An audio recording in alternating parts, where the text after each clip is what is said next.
सत श्री अकाल न्यूज़ 18 पंजाब हरियाणा हिमाचल तुसीं देख रहे हो गौरव शुक्ला मैं हां तुहाडे नाल हाज़र हां खबर जो मुद्दा बने लैके खबर जो मुद्दा बने दे विच अज गल महिलावां दी सुरक्षा दी देश दी अद्धी आबादी नूं लैके हुंदे दावियां दी जी हां महिलावां दी सुरक्षा ते उन्हां ते हुंदे तशद्दद दीयां कई कहानियां सामने आउंदियां ने पर सवाल उठदा है क्योंकि जो अज तस्वीरां ते जो अज कहानियां तुहानूं असीं दिखावांगे ਉਹ घर ਦੇ अंदर ਹੁੰਦੀਆਂ तशद्दद ਦੀਆਂ ਨੇ ਤੇ सवाल खड़े ਹੁੰਦੇ ਨੇ कि जेकर महिलावां घर ਦੇ अंदर भी सुरक्षित नहीं ਤਾਂ फिर सुरक्षित ਹੋਣਗੀਆਂ किथे। शुरुआत ਅਸੀਂ ਕਰਨ ਜਾ ਰਹੇ ਹਾਂ ਪਾਣੀਪਤ ਤੋਂ। पानीपत ਦੀਆਂ ਕੁਝ ਅਜਿਹੀਆਂ ਤਸਵੀਰਾਂ ਦਿਖਾਉਣ ਜਾ ਰਹੇ ਹਾਂ ਜਿਨ੍ਹਾਂ ਨੂੰ ਦੇਖ ਕੇ ਖੁਦ ਸ਼ਰਮ ਵੀ ਸ਼ਰਮਸਾਰ ਹੋ ਗਈ। ਇੱਕ ਮਾਂ ਦੀ ਉਸਦੇ ਬੱਚਿਆਂ ਤੇ ਪਤੀ ਨੇ ਅਜਿਹੀ ਹਾਲਤ ਕਰ ਦਿੱਤੀ ਜਿਸ ਨੂੰ ਦੇਖ ਕੇ ਤਾਂ ਮੰਨੋ ਇਨਸਾਨੀਅਤ ਰਿਸ਼ਤੇ ਪਿਆਰ ਅਜਿਹੇ ਸ਼ਬਦਾਂ ਤੋਂ ਯਕੀਨ ਹੀ ਉੱਠ ਜਾਵੇ। ਪਾਣੀਪਤ ਦੇ ਵਿੱਚ ਪਿਛਲੇ 3 ਸਾਲਾਂ ਤੋਂ ਇੱਕ ਮਾਂ ਨੂੰ ਬਾਥਰੂਮ ਦੇ ਵਿੱਚ 3x3 ਦੇ ਬਾਥਰੂਮ ਦੇ ਵਿੱਚ ਬੰਦ ਕਰਕੇ ਰੱਖਿਆ ਗਿਆ।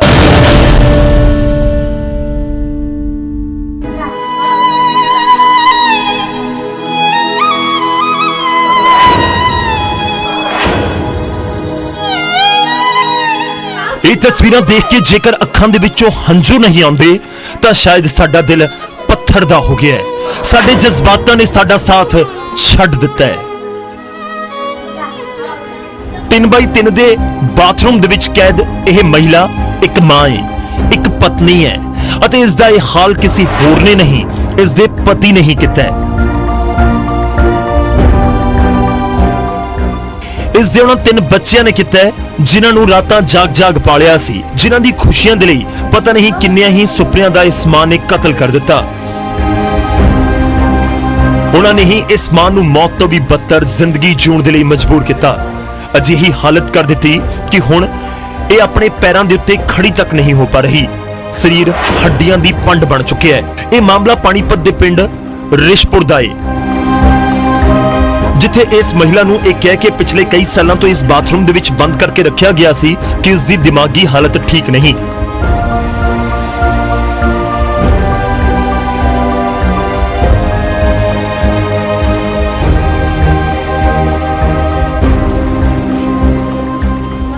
दिमाग की बीमारी है जी, टेंशन मानना जी, पिताजी गुजर गए, भाई गुजर गए जी, चाचा जी गुजर गए जी, इनके जी टेंशन मानना जी, इलाज भी कराया जी बहुत जी, ये कबाड़ भी खा कुछ फस जी वो खा लिया जी बाहर से टाटा का जी, बाहर भी बिठाऊंगा जी, बैठती नहीं जी।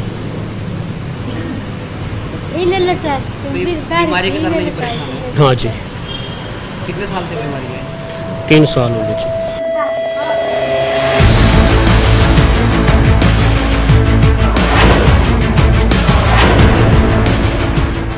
सुनिया तुसी कह रहे हैं कि इस महिला की दिमागी हालत ठीक नहीं। इस महिला की दिमागी हालत इन्नी खराब है कि जदों उसनूं पिंड दे विचों ले जाया जा रहा सी तो उसने शर्म दे मारे अपना मुंह ढक लिया। इस महिला की दास्तान इस दे मुंहों ही सुनो। वहाँ से मैंने कोई दिन हो गई जी, वहाँ से मैं कौन छोड़ गया था? कौन छोड़ गया? नरेश ने मैं लोग ने उठा दिया। अच्छा, और शाम ने तारी नहीं फिर तू तोड़ता है? रात ने कौन तारी? ना कोई दिन हो गई तारू हो गया मैंने। ਇਹ ਮਹਿਲਾ ਪਿਛਲੇ ਕਈ ਸਾਲਾਂ ਤੋਂ ਨਰਕ ਤੋਂ ਵੀ ਕਿਤੇ ਬੱਤਰ ਜ਼ਿੰਦਗੀ ਜੀ ਰਹੀ ਸੀ। ਉਹ ਤਾਂ ਸ਼ੁਕਰ ਹੈ ਕਿ ਕਿਸੇ ਤਰ੍ਹਾਂ ਇਸ ਦੀ ਖਬਰ ਪ੍ਰੋਟੈਕਸ਼ਨ ਅਧਿਕਾਰੀ ਰਜਨੀ ਗੁਪਤਾ ਨੂੰ ਲੱਗ ਗਈ ਜਿਨ੍ਹਾਂ ਨੇ ਆਪਣੀ ਪੂਰੀ ਟੀਮ ਦੇ ਨਾਲ ਮੌਕੇ ਉੱਤੇ ਪਹੁੰਚ ਕੇ ਇਸ ਮਹਿਲਾ ਨੂੰ ਬਚਾਇਆ।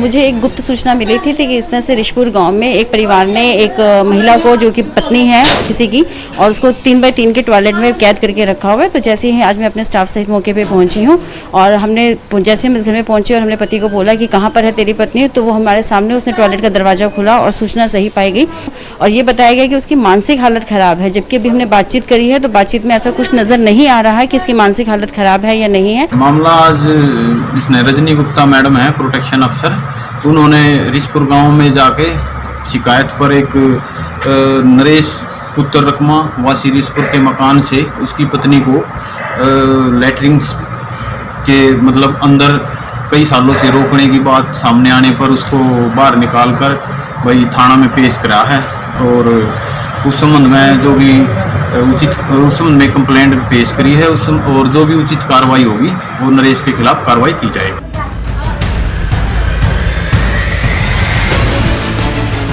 ਮੰਨਿਆ ਕਿ ਇਹ ਮਹਿਲਾ ਸਦਮੇ ਵਿੱਚ ਹੈ, ਮੰਨਿਆ ਕਿ ਇਸ ਦੀ ਦਿਮਾਗੀ ਹਾਲਤ ਠੀਕ ਨਹੀਂ, ਮੰਨਿਆ ਕਿ ਇਸ ਮਹਿਲਾ ਨੂੰ ਆਮ ਲੋਕਾਂ ਤੋਂ ਕਿਤੇ ਵੱਧ ਸਾਂਭ ਸੰਭਾਲ ਦੀ ਜ਼ਰੂਰਤ ਹੈ। ਇਸ ਦਾ ਮਤਲਬ ਇਹ ਤਾਂ ਨਹੀਂ ਕਿ ਇੱਕ ਪਤੀ ਆਪਣੀ ਪਤਨੀ ਨੂੰ ਕਿਸੇ ਪੁਰਾਣੇ ਫਰਨੀਚਰ ਦੀ ਤਰ੍ਹਾਂ ਕਿਸੇ ਕਮਰੇ ਦੇ ਵਿੱਚ ਕੈਦ ਕਰ ਦੇਵੇ। ਜਦ ਜਿਨ੍ਹਾਂ ਬੱਚਿਆਂ ਨੂੰ ਇਸ ਮਹਿਲਾ ਨੇ ਆਪਣੇ ਹੱਥੀਂ ਪਾਲਿਆ ਉਹੀ ਉਸ ਨੂੰ ਮੌਤ ਤੋਂ ਵੀ ਬੱਤਰ ਜ਼ਿੰਦਗੀ ਦੇ ਦੇਣ। ਪਾਣੀਪਤ ਤੋਂ ਸੁਮਿਤ ਭਾਰਦਵਾਜ, ਨਿਊਜ਼ 18 ਪੰਜਾਬ।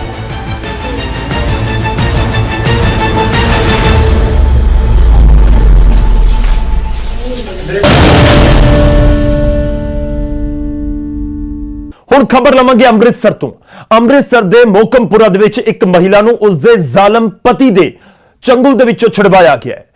ਪੀੜਤਾ ਮੁਤਾਬਕ ਉਸ ਦਾ ਪਤੀ ਵਿਆਹ ਤੋਂ ਬਾਅਦ ਤੋਂ ਹੀ ਉਸ ਦੇ ਨਾਲ ਕੁੱਟਮਾਰ ਕਰਦਾ ਸੀ ਅਤੇ ਕੰਮ ਤੇ ਜਾਣ ਤੋਂ ਪਹਿਲਾਂ ਉਸ ਨੂੰ ਜ਼ੰਜੀਰਾਂ ਦੇ ਨਾਲ ਬੰਨ੍ਹ ਦਿੰਦਾ ਸੀ।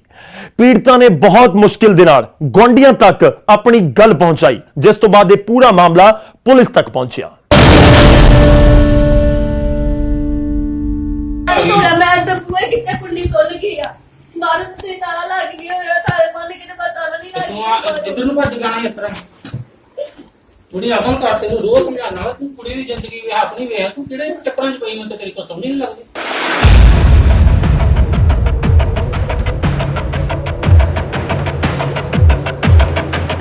ਸਰੀਰ ਤੇ ਇਹ ਜ਼ਖਮਾਂ ਦੇ ਨਿਸ਼ਾਨ ਜਾਨਵਰਾਂ ਵਾਂਗ ਸੰਗਲਾਂ 'ਚ ਬੰਨੀ ਇਹ ਮਹਿਲਾ ਨਾ ਤਾਂ ਪਾਗਲ ਹੈ ਅਤੇ ਨਾ ਹੀ ਨਸ਼ੇ ਦੀ ਆਦੀ।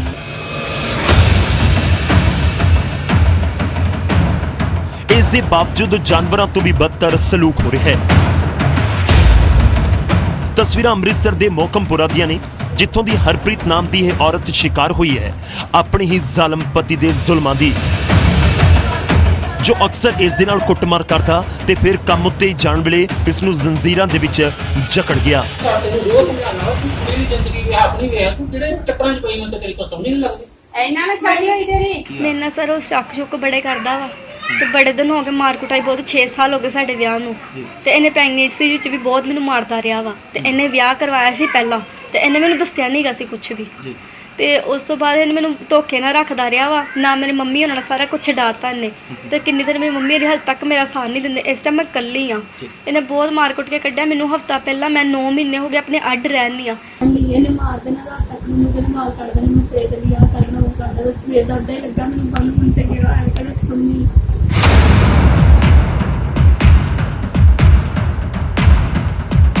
ਹਰਪ੍ਰੀਤ ਦਾ ਇਲਜ਼ਾਮ ਹੈ ਕਿ ਉਸ ਦਾ ਪਤੀ ਉਸ ਉੱਤੇ ਸ਼ੱਕ ਕਰਦਾ ਹੈ। ਕਈ ਸਾਲ ਵਿਆਹ ਨੂੰ ਬੀਤ ਗਏ, ਪਿਛਲੇ ਕੁਝ ਮਹੀਨਿਆਂ ਤੋਂ ਸ਼ੱਕ ਦੇ ਆਧਾਰ ਉੱਤੇ ਪਤੀ ਕੁੱਟਮਾਰ ਕਰਨ ਲੱਗਿਆ। ਸਰੀਰ ਦੇ ਕਈ ਹਿੱਸਿਆਂ ਉੱਤੇ ਪਤੀ ਦੇ ਜ਼ੁਲਮ ਦੇ ਨਿਸ਼ਾਨ ਸਾਫ਼ ਨਜ਼ਰ ਆਉਂਦੇ ਨੇ, ਪਰ ਹੁਣ ਤਾਂ ਸਲੂਕ ਜਾਨਵਰਾਂ ਤੋਂ ਵੀ ਬਦਤਰ ਹੋਣ ਲੱਗਿਆ ਹੈ।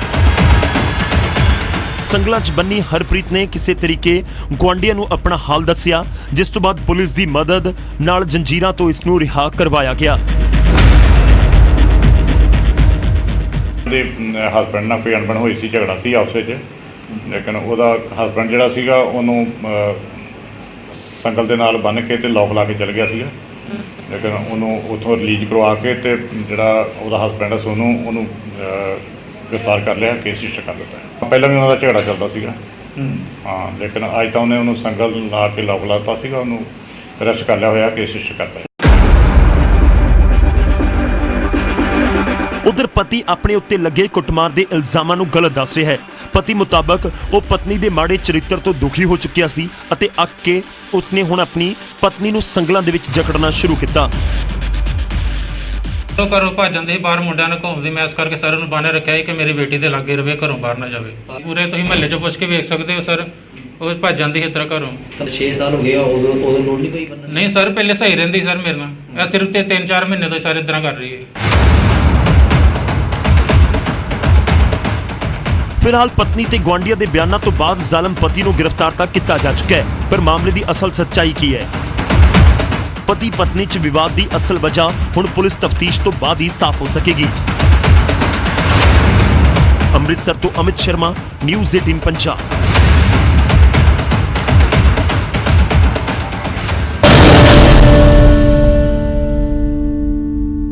ਹੁਣ ਤੁਹਾਨੂੰ ਸੁਣਵਾਵਾਂਗੇ ਅਜਿਹੀ ਪੀੜਤ ਮਹਿਲਾ ਦੀ ਦਾਸਤਾਨ, ਜਿਸ ਦਾ ਕਾਨੂੰਨ ਤੋਂ ਵਿਸ਼ਵਾਸ ਉੱਠ ਚੁੱਕਾ ਹੈ, ਇਨਸਾਫ ਦੀ ਉਮੀਦ ਖਤਮ ਹੋ ਚੁੱਕੀ ਹੈ ਤੇ ਜ਼ਿੰਦਗੀ ਨਾਲੋਂ ਮੌਤ ਇਸ ਮਹਿਲਾ ਨੂੰ ਪਿਆਰੀ ਲੱਗਣ ਲੱਗ ਪਈ ਹੈ ਤੇ ਦਾਸਤਾਨ ਅਜੇ ਹੀ ਜੋ ਹਿਲਾ ਕੇ ਰੱਖ ਦੇਵੇ, ਪੁਲਿਸ ਪ੍ਰਸ਼ਾਸਨ ਨੂੰ ਕਟਹਿਰੇ ਦੇ ਵਿੱਚ ਖੜਾ ਕਰਨ ਵਾਲੀ।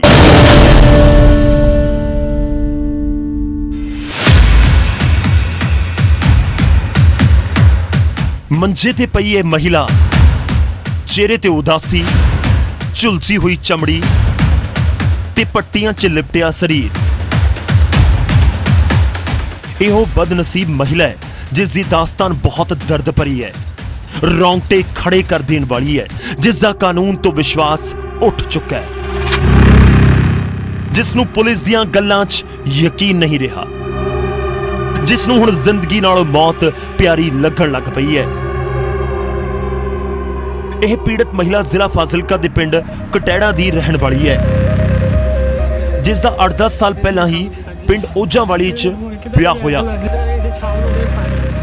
ਪਰ ਕੁਝ ਸਮਾਂ ਪਹਿਲਾਂ ਹੀ ਪਿੰਡ ਦੇ ਇੱਕ ਸ਼ਖਸ ਨਾਲ ਪ੍ਰੇਮ ਪ੍ਰਸੰਗ ਸ਼ੁਰੂ ਹੋ ਗਿਆ ਤੇ ਜਦੋਂ ਇਸ ਮਹਿਲਾ ਨੇ ਆਪਣੇ ਪ੍ਰੇਮੀ ਨਾਲ ਅਚਾਨਕ ਗੱਲ ਕਰਨੀ ਬੰਦ ਕਰ ਦਿੱਤੀ ਤਾਂ ਉਸਨੇ ਬਲੈਕਮੇਲ ਕਰਨਾ ਸ਼ੁਰੂ ਕਰ ਦਿੱਤਾ। ਪ੍ਰੇਮੀ ਨੇ ਆਪਣੇ ਭਰਾ ਨਾਲ ਮਿਲ ਕੇ ਮਾਰਨ ਦੀ ਨੀਅਤ ਨਾਲ ਨਹਿਰ ਦੇ ਵਿੱਚ ਵੀ ਸੁੱਟਿਆ ਤੇ ਇਸ ਪੀੜਤ ਮਹਿਲਾ ਨੇ ਮੁਸ਼ਕਿਲ ਦੇ ਨਾਲ ਜਾਨ ਬਚਾਈ। ਪਰ ਦਰਦ ਭਰੀ ਦਾਸਤਾਨ ਇੱਥੇ ਹੀ ਬਸ ਨਹੀਂ ਹੋਈ ਤੇ ਜਦੋਂ ਇੱਕ ਦਿਨ ਮਹਿਲਾ ਗਲੀ ਦੇ ਵਿੱਚੋਂ ਗੁਜ਼ਰ ਰਹੀ ਸੀ ਤਾਂ ਪ੍ਰੇਮੀ ਨੇ ਆਪਣੇ ਭਰਾ ਦੇ ਨਾਲ ਮਿਲ ਕੇ ਮਹਿਲਾ ਤੇ ਪੈਟਰੋਲ ਛਿੜਕ ਦਿੱਤਾ ਤੇ ਅੱਗ ਦੇ ਹਵਾਲੇ ਕਰ ਦਿੱਤਾ ਤੇ ਇਸ ਤੋਂ ਬਾਅਦ ਪੀੜਤ ਮਹਿਲਾ ਦੀ ਜੋ ਹਾਲਤ ਹੈ, ਤਸਵੀਰਾਂ ਖੁਦ ਬਿਆਨ ਕਰਦੀਆਂ ਨੇ। बहुत समझ आया भी ਅਸੀਂ ਤੁਸੀਂ ਸਮਝ ਜਾਓ, ਉਹ ਨਹੀਂ ਸਮਝੇ। ਉਹਨਾਂ ਨੇ ਕਿਹਾ ਸੀ ਸਾਡੇ ਘਰ ਆਏ, ਫਿਰ ਕਹਿੰਦੇ ਸੀ 2-3 ਵਾਰ ਉਹਨਾਂ ਨੇ ਧਮਕੀ ਦਿੱਤੀ, ਮੈਨੂੰ ਨਹਿਰ 'ਚ ਵੀ ਸੁੱਟਤਾ ਸੀ। ਫਿਰ ਉਹਨਾਂ ਤੇ ਪਹਿਲਾ ਪਰਚਾ ਵੀ ਹੋ ਗਿਆ ਸੀ। ਮੇਰੇ ਚਾਚੇ ਕੇ ਘਰ ਬੱਚਿਆਂ ਨੂੰ ਬੁਲਾਉਣ ਗਈ, ਉਹਨਾਂ ਨੂੰ ਬੁਲਾਉਣ ਗਈ ਤੇ ਉਹਨਾਂ ਨੇ ਦੋਵਾਂ ਭਰਾਵਾਂ ਨੇ ਕਿ ਬਕਵਾਸਬਾਜ਼ੀ ਕੀਤੀ ਤੇ ਉਹਨਾਂ ਨੇ ਮੇਰੇ ਤੇ ਤੇਲ ਸੱਟਤਾ। ਕੋਈ ਇਨਸਾਫ ਨਹੀਂ ਮਿਲ ਰਿਹਾ ਕਿਉਂਕਿ ਅੱਜ 20 ਦਿਨ ਹੋ ਗਏ, ਕੁਛ ਨਹੀਂ ਪਤਾ ਲੱਗ ਰਿਹਾ ਕਿ ਉਹ ਧਮਕੀਆਂ ਦਿੰਦੇ ਨੇ। ਅਜੇ ਤੱਕ ਵੀ ਉਹ ਕਹਿੰਦੇ ਨੇ ਕਿ ਤੁਸੀਂ ਸਾਡਾ ਕੁਛ ਨਹੀਂ ਕਰ ਸਕਦੇ, ਤੁਸੀਂ ਸਾਨੂੰ ਨਹੀਂ ਫਸਾ ਸਕਦੇ, ਮਰ ਜਾਣਾ ਹੀ ਬਿਹਤਰ ਹੈ ਕਿ ਕੋਈ ਇਨਸਾਫ ਨਹੀਂ ਮਿਲ ਰਿਹਾ।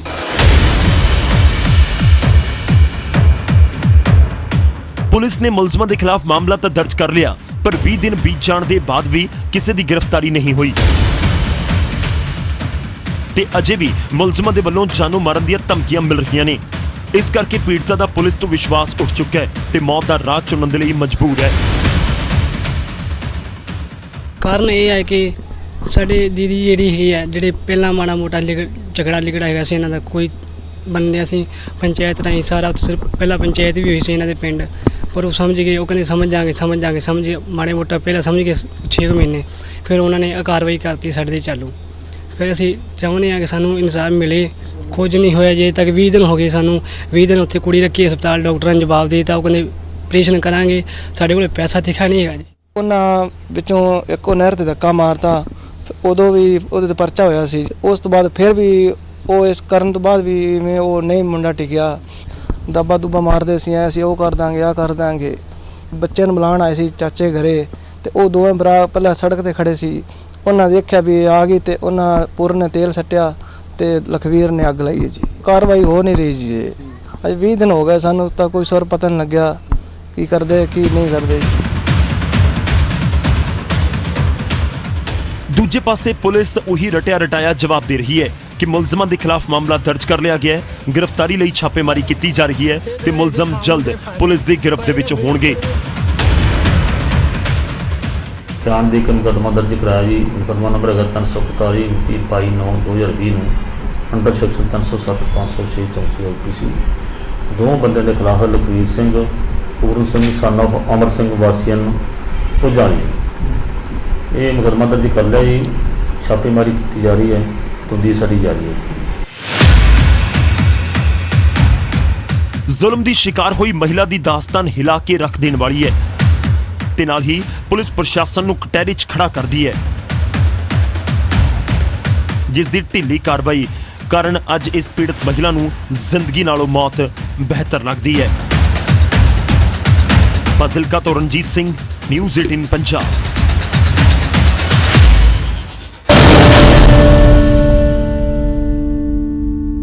ਗੁਆਂਢੀ ਸੂਬੇ ਹਰਿਆਣਾ ਦੇ ਜੀਂਦ ਦੇ ਵਿੱਚ ਖੁਦ ਪੁਲਿਸ ਸਵਾਲਾਂ ਦੇ ਘੇਰੇ ਦੇ ਵਿੱਚ ਹੈ। ਕੁਝ ਤਸਵੀਰਾਂ ਸਾਹਮਣੇ ਆਈਆਂ ਨੇ ਜਿਨ੍ਹਾਂ ਦੇ ਵਿੱਚ ਪੁਲਿਸ ਇੱਕ ਬਜ਼ੁਰਗ, ਇੱਕ ਮਹਿਲਾ ਤੇ ਇੱਕ ਦਿਵਿਆਂਗ ਦੇ ਨਾਲ ਕੁੱਟਮਾਰ ਕਰਦੀ ਦਿਖਾਈ ਦੇ ਰਹੀ ਹੈ। ਕਿਉਂ? ਕਿਉਂਕਿ ਇਸ ਪਰਿਵਾਰ ਦੇ ਵੱਲੋਂ ਇਨਸਾਫ ਦੀ ਮੰਗ ਲੈ ਕੇ ਥਾਣੇ ਦੇ ਬਾਹਰ ਧਰਨਾ ਦਿੱਤਾ ਜਾ ਰਿਹਾ ਸੀ।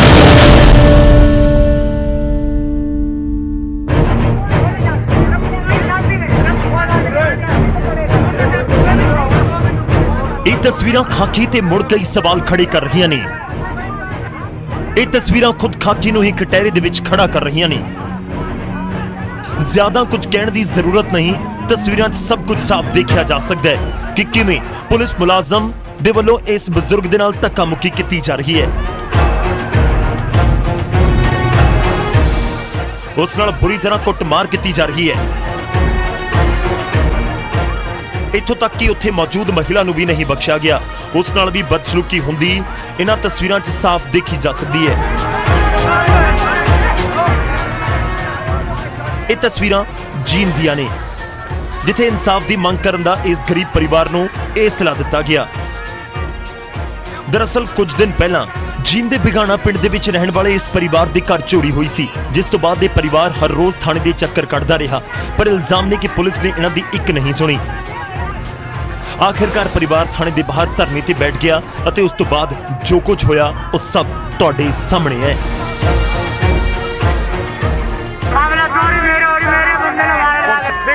बिगाना निवासी हुई। कब चोरी हुई? कब चोरी हुई? ये हफ्ता हो गया जी, कम से कम। पुलिस में शिकायत कब दी आपने? एक हफ्ता ही हो गया, कोई काम नगरी में नहीं हुई थी। किसके खिलाफ देर की है? किसके खिलाफ देर की है? मेरे पड़ोस में बीडीए के है। क्या नाम है? बीडीए के सारा परिवार है जी। ये कोई चोरी का मामला दर्ज किया गया था जिसमें जो है कुछ लोग बाय नेम कुछ आरोपियों का जो है वहाँ पे नाम ले रहे थे, जिनके बारे में पूछताछ चल रही थी। अभी पूछताछ चलते चलते के दौरान ही कुछ लोगों ने जो वहाँ पे सड़क जाम लगा दिया और जिसकी वजह से जो है उनसे रिक्वेस्ट भी की गई थी बार बार में, लेकिन उनको जो है फिर जाम खुलवा दिया गया था लोगों की मदद से। कोई वीडियो वायरल हुआ है, संज्ञान में आया है, जिसके बारे में जो है डीआईजी साहब ने हमारे अपने पुलिस उप अधीक्षक कुचाना की ड्यूटी लगाई है, वो इंक्वायरी इसके अंदर कर रहे हैं।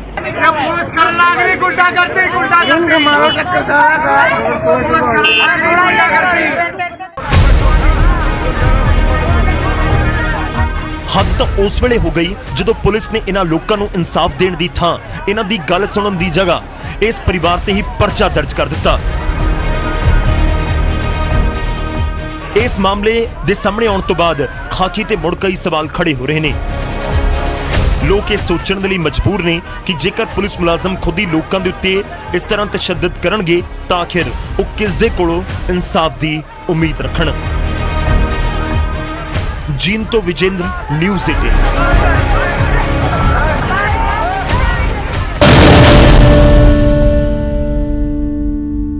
ਉਧਰ ਮੋਗਾ ਦੇ ਵਿੱਚ ਇੱਕ ਪੈਟਰੋਲ ਪੰਪ ਮਾਲਕ ਤੇ ਹਮਲਾ ਕੀਤੇ ਜਾਣ ਦਾ ਮਾਮਲਾ ਸਾਹਮਣੇ ਆਇਆ, ਪਰ ਇਸ ਮਾਮਲੇ ਨੇ ਸਭ ਨੂੰ ਹੈਰਾਨ ਕਰਕੇ ਰੱਖ ਦਿੱਤਾ।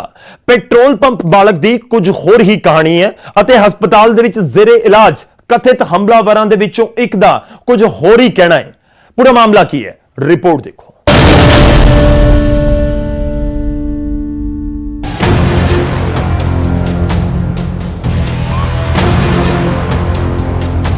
ਮੋਗਾ 'ਚ ਪੈਸਿਆਂ ਦੇ ਲੈਣ ਦੇਣ ਨੂੰ ਲੈ ਕੇ ਗੋਲੀ ਚਲਾਉਣ ਦਾ ਮਾਮਲਾ ਸਾਹਮਣੇ ਆਇਆ ਹੈ, ਪਰ ਇਹ ਮਾਮਲਾ ਕਿਸੇ ਫਿਲਮੀ ਕਹਾਣੀ ਤੋਂ ਘੱਟ ਨਹੀਂ। ਇਸ ਕਹਾਣੀ 'ਚ ਕਿਰਦਾਰ ਵੀ ਨੇ, ਸਸਪੈਂਸ ਵੀ ਹੈ, ਪੁਲਿਸ ਵੀ ਹੈ, ਪਰ ਕਹਾਣੀ ਦਾ ਅਸਲੀ ਵਿਲਨ ਕੌਣ ਹੈ ਇਹ ਸਮਝ ਤੋਂ ਪਰੇ ਹੈ, ਕਿਉਂਕਿ ਤੁਹਾਨੂੰ ਇਸ ਕਹਾਣੀ ਦੇ ਪਹਿਲੇ ਕਿਰਦਾਰ ਤੋਂ ਮਿਲਵਾਉਂਦੇ ਹਾਂ।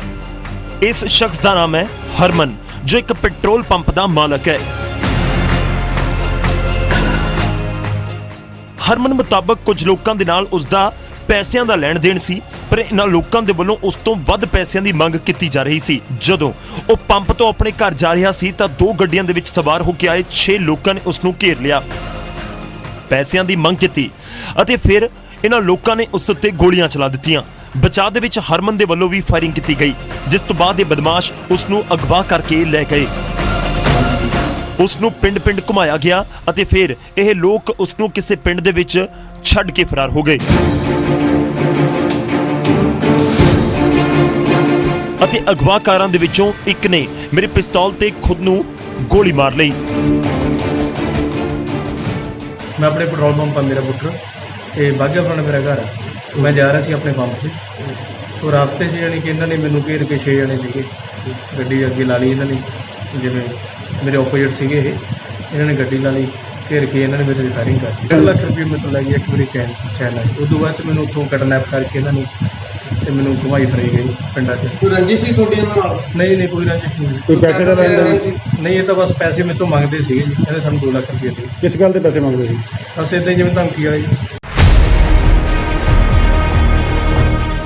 ਹੁਣ ਹਸਪਤਾਲ 'ਚ ਜ਼ੇਰੇ ਇਲਾਜ ਇਸ ਸ਼ਖਸ ਨੂੰ ਵੀ ਮਿਲੋ, ਜਿਸ ਦਾ ਨਾਮ ਹੈ ਬਲਦੇਵ ਸਿੰਘ। ਇਸ ਦੇ ਹੱਥਾਂ ਦੇ ਵਿੱਚ ਹੱਥਕੜੀਆਂ ਇਸ ਲਈ ਨੇ ਕਿਉਂਕਿ ਇਹ ਉਹਨਾਂ ਲੋਕਾਂ ਦੇ ਵਿੱਚੋਂ ਇੱਕ ਹੈ ਜਿਨ੍ਹਾਂ ਨੇ ਹਰਮਨ ਨੂੰ ਘੇਰਿਆ ਸੀ।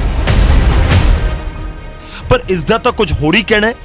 ਬਲਦੇਵ ਸਿੰਘ ਮੁਤਾਬਕ ਉਹਨਾਂ ਦੀ ਹਰਮਨ ਦੇ ਨਾਲ ਬਹਿਸ ਜ਼ਰੂਰ ਹੋਈ ਸੀ, ਪਰ ਨਾ ਤਾਂ ਉਸ ਦੇ ਵੱਲੋਂ ਫਾਇਰਿੰਗ ਕੀਤੀ ਗਈ ਅਤੇ ਨਾ ਹੀ ਹਰਮਨ ਨੂੰ ਅਗਵਾ ਕੀਤਾ ਗਿਆ ਅਤੇ ਉਸ ਤੇ ਗੋਲੀ ਵੀ ਹਰਮਨ ਨੇ ਹੀ ਚਲਾਈ ਹੈ। ਹੁਣ ਇਸ ਵਾਰਦਾਤ ਬਾਰੇ ਪੁਲਿਸ ਦਾ ਕਹਿਣਾ ਹੈ ਕਿ ਉਹ ਵੀ ਤੁਹਾਨੂੰ ਸੁਣਵਾ ਦਿੰਦੇ ਆ। ਇੱਕ ਹਰਮਨਜੀਤ ਸਿੰਘ ਹੈ, ਬਦਨੀ ਕਲਾਂ ਦਾ ਪੈਟਰੋਲ ਪੰਪ ਹੈ, ਰਹਿਣ ਵਾਲਾ ਇਹ ਬਾਘੇ ਪੁਰਾਣੇ ਦਾ। ਇਹ ਬਾਘੇ ਪੁਰਾਣੇ ਤੋਂ ਬਦਨੀ ਕਲਾਂ ਦਿੱਲੀ ਵਾਇਆ ਚੜੇਕੀ ਆਉਂਦਾ ਸੀਗਾ। ਇਹਦੇ ਕੁਝ ਮੁੰਡਿਆਂ ਨਾਲ ਪੈਸੇ ਦਾ ਲੈਣ ਦੇਣ ਸੀ। ਇਹ ਆਪਦੀ i20 'ਚ ਆ ਰਿਹਾ ਸੀਗਾ ਤਾਂ ਉਹਨਾਂ ਨੇ ਇੱਕ ਸਕਾਰਪੀਓ ਕਾਲੇ ਰੰਗ ਦੀ ਤੇ ਇੱਕ ਏਸੈਂਟ ਕਾਰ ਸੀਗੀ, ਉਹਦੇ ਨਾਲ ਇਹਨੂੰ ਘੇਰ ਲਿਆ। ਇਹਦੇ ਤੇ ਹਮਲਾ ਕੀਤਾ, ਉਹਨਾਂ ਨੇ ਫਾਇਰ ਕੀਤਾ ਇਹਦੇ ਤੇ, ਇਹਨੇ ਜਵਾਬੀ ਫਾਇਰ ਕੀਤਾ ਤਾਂ ਫਿਰ ਉਹਨਾਂ ਨੇ ਇਹਨੂੰ ਕਿਡਨੈਪ ਕਰ ਲਿਆ। ਉਹਨੂੰ ਕਾਫੀ 2 ਘੰਟੇ ਉਹਨੂੰ ਘੁਮਾਉਂਦੇ ਰਹੇ ਤੇ ਉਸ ਤੋਂ ਬਾਅਦ ਜਦੋਂ ਪੁਲਿਸ ਹਰਕਤ 'ਚ ਆਈ, ਸਾਰੀਆਂ ਟੀਮਾਂ, ਸਾਈਬਰ ਕ੍ਰਾਈਮ ਦੀ ਟੀਮ ਵੀ, ਇਹਨਾਂ ਦੇ ਪ੍ਰੈਸ਼ਰ ਬਣਿਆ ਤਾਂ ਇਹਨਾਂ ਨੇ ਉਹਨੂੰ ਛੱਡ ਦਿੱਤਾ।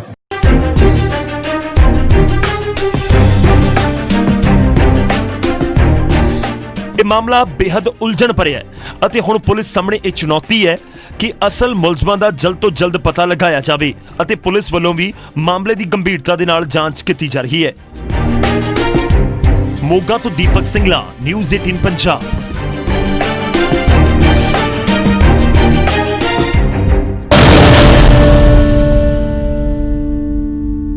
ਖਬਰ ਜੋ ਮੁੱਦਾ ਬਣੇ ਦੇ ਵਿੱਚ ਅੱਜ ਦੇ ਲਈ ਇੰਨਾ ਹੀ।